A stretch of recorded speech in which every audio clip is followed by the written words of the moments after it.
तो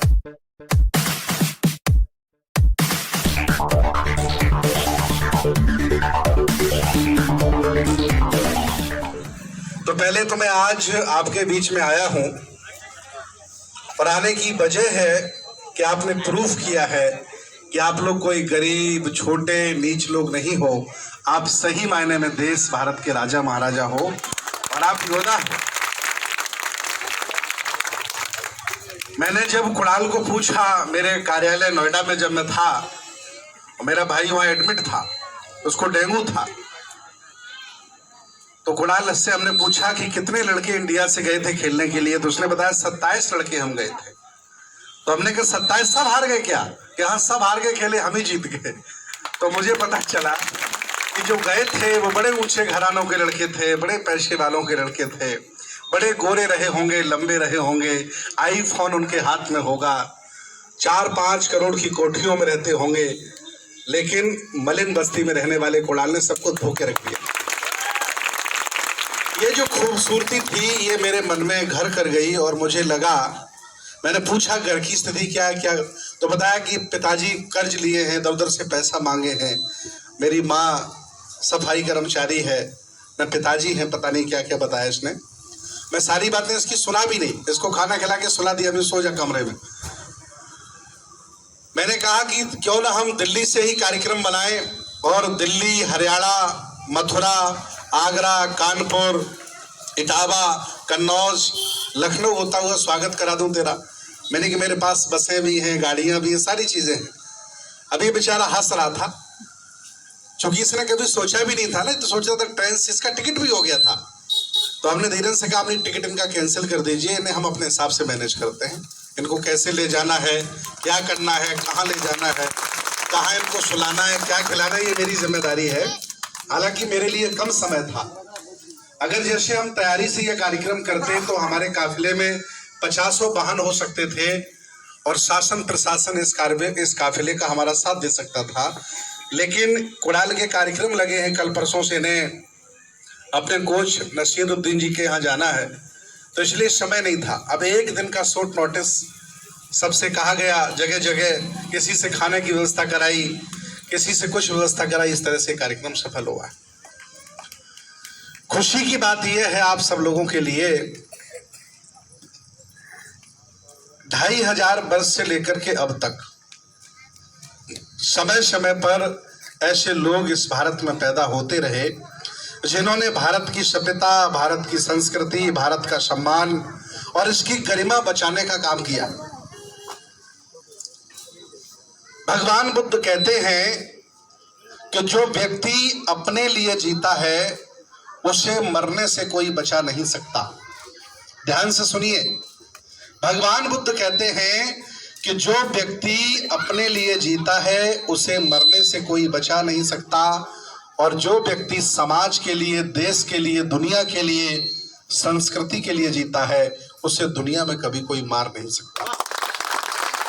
तो कौन मरते हैं? मरते वो हैं जो सिर्फ अपने लिए जीते हैं। उनको मोहल्लों के बाहर कोई नहीं जानता, उन्हें गांव गली में कोई नहीं जानता और वो चले जाते हैं। लेकिन जो समाज के लिए, देश के लिए, दुनिया के लिए जीते हैं उनकी कभी मृत्यु नहीं होती। जैसे भगत सिंह को कौन मारेगा, एपीजे अब्दुल कलाम को कौन मारेगा, बाबा साहब डॉक्टर अंबेडकर को कौन मारेगा? क्यों भाई, स्वामी विवेकानंद को कौन मारेगा? तो मरते वो लोग हैं जो सिर्फ अपने लिए जीते हैं। तो ये जो प्रक्रिया है जीवन में, एक तो अपने लिए जीते हुए मर जाना, और एक प्रक्रिया है अपने लिए जीते हुए समाज के लिए भी जीवन जीने की प्रक्रिया। वो तब शुरू होती है जब आपकी शिक्षा अच्छी होती है। मैं 5 संदेश आज आप लोगों को देता हूं। पहला मेरा संदेश है शिक्षा। बाबा साहब ने कहा था कि शिक्षा वो शेरनी का दूध है, जो पिएगा वो दहाड़ेगा और जो नहीं पिएगा वो जानवर की तरह आवाज करेगा। इसलिए आप चाहे जिस स्थिति में रहते हो, घर कच्चा हो, पक्का हो, गरीबी हो, लाचारी हो, खाना अच्छा ना मिलता हो, वैसे भी जीने के लिए बहुत ज्यादा खाने की जरूरत नहीं है, और ज्यादा जो अच्छा खाते हैं उनको ब्लड कैंसर हो जाता है। आपको पता है कि नहीं पता है? आप ज्यादा माल खाएंगे तो बड़े लोगों को ब्लड कैंसर बहुत जल्दी हो जाता है। इसलिए खाने की भी बहुत ज्यादा जरूरत नहीं है, शरीर को बहुत छोटा खाना चाहिए। लेकिन अगर आपने अपने दिमाग को, आपने अपने जीवन को शिक्षित और संस्कारित नहीं किया तो ये काया, ये जीवन समाज को कुछ नहीं दे सकती है। इसलिए माता पिता को और बच्चों को ध्यान देना चाहिए, शिक्षा पर विशेष ध्यान दें, ठीक है ना। दूसरा हमारा संदेश है संस्कार। चाहे जितनी आप शिक्षा दिला देना आप अपने बच्चों की, लेकिन अगर उनके संस्कार अच्छे नहीं होंगे तो बुढ़ापे में आपको पानी मिलने वाला नहीं है। बात समझ में आई कि नहीं आई? संस्कार देना, और संस्कार तब दिए जा सकते हैं जब आपके भी संस्कार अच्छे हों। भाई,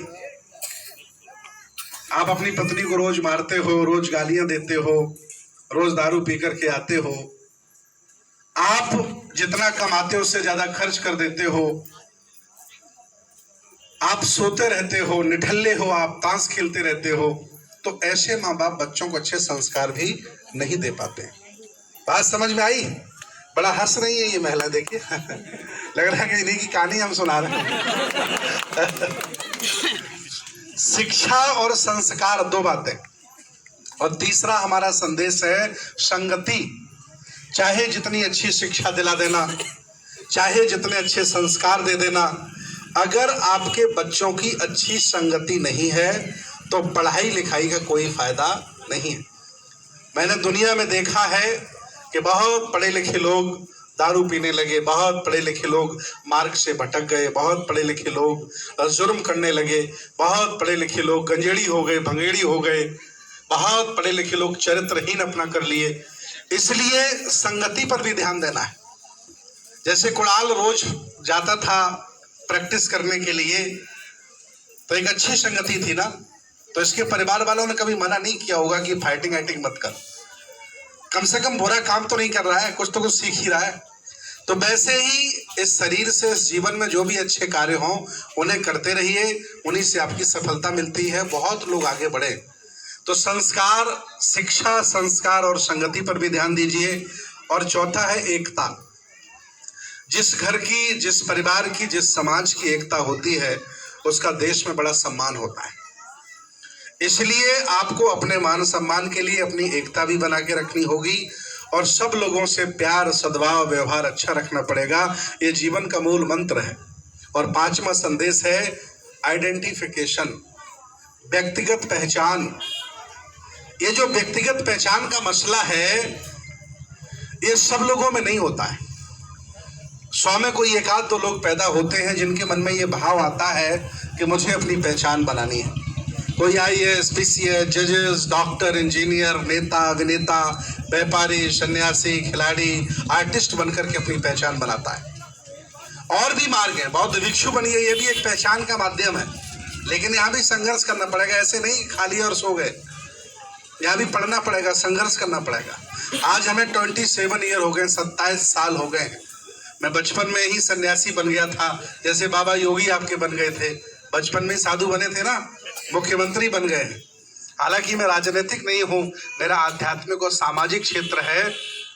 बाबा जी से कम हमारी पहचान नहीं है। 17 देशों की यात्रा कर चुका हूँ मैं, और पूरी दुनिया में बहुत बड़ी फॉलोइंग है।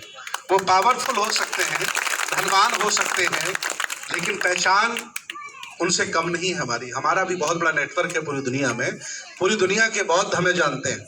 तो आज हम आपसे अपील करने आए हैं कि जो जीवन आप जी रहे हैं, इस जीवन को सार्थक बनाने के लिए आप अपनी पहचान बनाने का भी कुछ मार्ग ढूंढिए।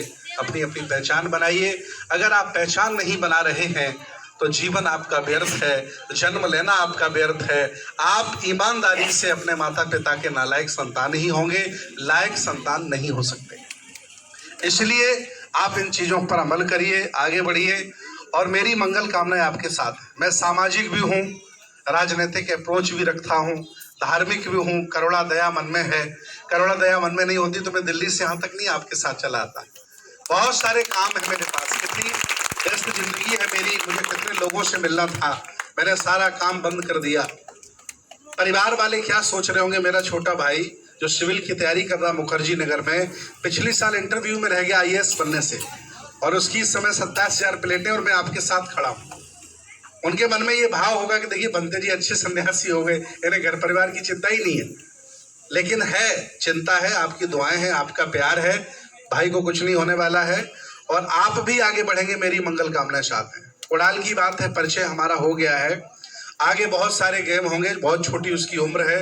धीरेन्द्र सहयोग करेंगे, योगेंद्र सहयोग करेंगे, इनके कोच सहयोग करेंगे और हर तरह से हम इनके साथ खड़े रहेंगे।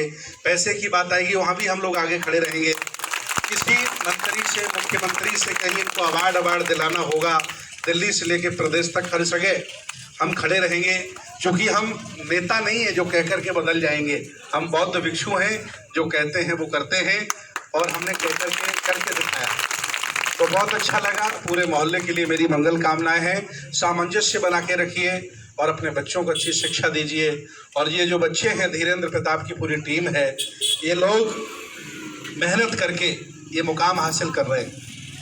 यहाँ बहुत सारे लोग चोरी करके मुकाम हासिल कर रहे हैं, बहुत सारे लोग दूसरों को ठग के मुकाम हासिल कर रहे हैं, लेकिन ये लोग पसीना बहा करके मुकाम हासिल कर रहे हैं। सही मायने में देश की धरोहर है ये, भारत का सपना है ये और आने वाला भारत का भविष्य है ये। हमें इसकी सुरक्षा करनी होगी। बहुत अच्छा लगा, आपने स्नेह दिया, प्यार दिया। मुझे वापस लखनऊ जाना है, इसलिए मैं चाहता हूँ हमें इजाज़त दी जाए, मुझे जाना है। और मेरे साथ बहुत लोग आए हैं, 7-8 लोग आए हैं, 2 गाड़ियाँ, इनको वापस हमें लेके लखनऊ जाना है। क्योंकि अब ऐसा तो नहीं कि आपके यहाँ रहना है मुझे, है ना, अब जाना पड़ेगा। कल और काम है, कल और जगह हमें जाना, बहुत लोगों से मिलना है। तो इसी के साथ सभी लोगों का धन्यवाद। आदरणीय संतोष खरवार जी, हमारी पार्षद जी मैडम बैठी हैं, यहाँ की पार्षद हैं, इनका बहुत बहुत धन्यवाद। इनके लिए हम खुशी के विषय, तो इन्हें अच्छा लगा ना कि मेरे मोहल्ले का बेटा कुछ लाया है, तो देखिए अपना काम छोड़ के ये भी आ गई, है ना, यहाँ भी बैठी। इनके मन में भाव, प्यार, स्नेह है। बहुत बहुत धन्यवाद सब लोगों का, बहुत बहुत साधुवाद। नमो बुद्धाय, जय हिंद।